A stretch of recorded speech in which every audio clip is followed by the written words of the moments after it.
Intro. Hello, friends. Today we share the fourth story from The Little Prince.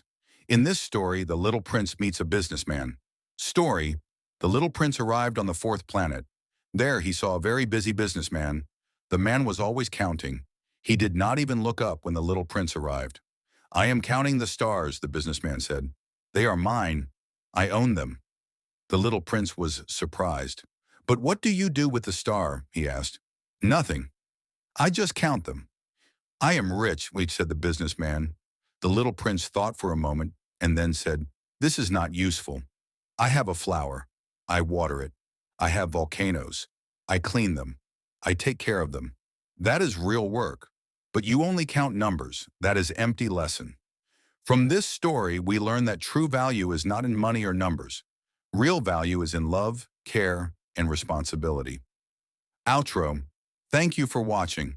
Don't forget to like, share, and subscribe for more stories from The Little Prince.